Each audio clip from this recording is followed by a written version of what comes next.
থাকবো না তুই সংসারে। ওরে কি হইলো, কান্নাকাটি করছিস কেন?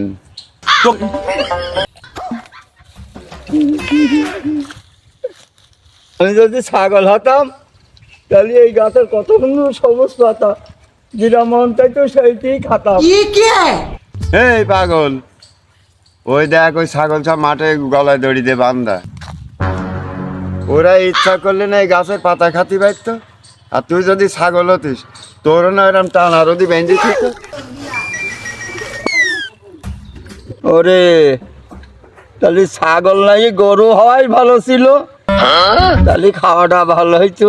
তোর বোকাচোদা, মাছি হয়ে উড়িয়ে উড়িয়ে লোকের দোকানে ঢুকে ভালো ভালো মিষ্টি বেছে বেছে খাতাম।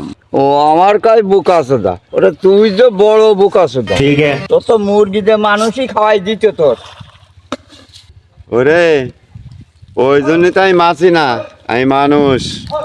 তাহলে না আমাদের মানুষ হলেই ভালো হইতো। সঠিক বলেছেন। ওরে আমরা তো মানুষই, তুই বসে বসে তো আলতো ফালতো চিন্তা ভাবনা করছি কেন? চল তুই বাড়ি চল। এই আমাদের কি মাথার কোনো সমস্যা আছে? ওরে মেন সমস্যা হচ্ছে আমাদের টাকা নেই, ठीक है। ওই জন্য আমাদের এত চাহিদা, মাথায় টেনশন। ওঠ চল বাড়ি যাই। বেঁচে থেকে লাভ কি বল?